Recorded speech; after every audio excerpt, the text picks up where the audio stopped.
est à présent à monsieur Julien Gauquel pour le groupe socialiste. Merci Madame la Présidente. Ma question s'adresse à Monsieur le Premier ministre. Monsieur le Premier ministre, chaque année, près de 3000 personnes meurent en France de maladies liées à l'amiante. C'est une tragédie silencieuse qui continue de faucher des vies et pourrait concerner 100 000 personnes d'ici 2050. Ce n'est pas un drame du passé, Monsieur le Premier ministre. Dans le Dunkerquois que je représente, l'amiante est partout, mais beaucoup de territoires également. Dans les vieux bâtiments, les friches industrielles, les écoles, les équipements publics, les navires ou les infrastructures portuaires. Nous en avons payé le prix fort et nous continuons à le payer. Je pense à cet ancien salarié de la sidérurgie de Cappelle-la-Grande, entré à l'usine à une époque où personne ne parlait d'amiante. À la retraite, il pensait en avoir fini avec la pénibilité. Mais la maladie progresse vite et la justice prendra des années. Je pense à ces ouvriers des chantiers navals rattrapés par le cancer, 40 ans après avoir respiré ces poussières mortelles. Je pense à ces épouses qui ont développé la maladie en lavant des bleus de travail. Elles étaient mères, conjointes, elles ne se doutaient pas du danger. Je pense à ces anciennes élèves qui découvrent, 20 ans après, que leur salle de classe contenait de l'amiante. Elles n'étaient pas ouvrières ou techniciennes, mais simplement adolescentes. Aujourd'hui encore, des salariés sont exposés lors d'opérations de maintenance, comme récemment sur le chantier du Haut-Fourneau d'ArcelorMittal. Ces drames révèlent une double faillite, celle de la prévention hier et celle de notre réponse judiciaire aujourd'hui.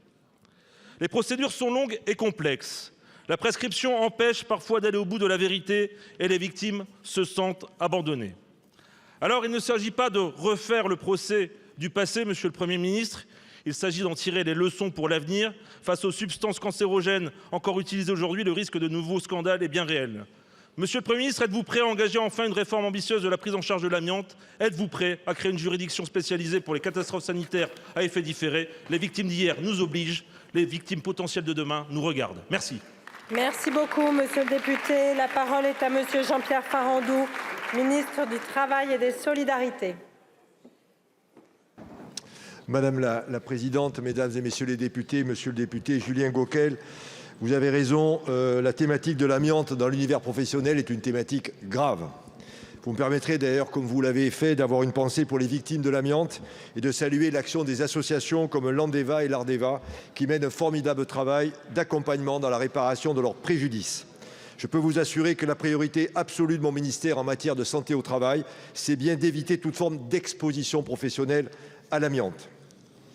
Sur la situation du Dunkerquois que vous évoquez, on peut effectivement mentionner, et vous l'avez fait je crois, l'incendie de mars 2023 à l'usine ArcelorMittal qui a pu provoquer, et c'est effectivement une source de danger et de préoccupation, la dispersion de poussières d'amiante et a pu exposer les salariés du site ou des sous-traitants à ce risque. L'inspection du travail est immédiatement saisie du dossier et mène une enquête approfondie. Je vous redis clairement la mobilisation totale du système d'inspection du travail dans le contrôle des activités présentant un risque d'exposition professionnelle à des fibres d'amiante. C'est d'ailleurs un des axes majeurs que l'inspection a retenu dans son plan national d'action pour 2026-2029. Pour faire face à ce risque sanitaire, la réglementation de la prévention, parce que c'est bien la prévention qu'il faut renforcer, du risque amiante dans les installations industrielles, elle s'est considérablement accrue. Désormais, tout donneur d'ordre a l'obligation de faire appel à un opérateur indépendant pour procéder à un repérage amiante avant tous travaux pouvant exposer les travailleurs à l'amiante.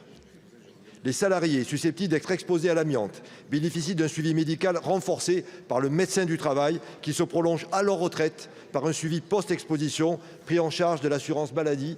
Vous le voyez, notre mobilisation en faveur de la protection des travailleurs face au risque amiante est donc totale et je suivrai de près les dossiers du Dunkerquois et en particulier celui de l'incendie chez ArcelorMittal. Je vous remercie pour votre attention. Merci beaucoup. Merci beaucoup, monsieur le ministre. La parole est à présent à madame Émilie Bonivard pour le groupe Droite République.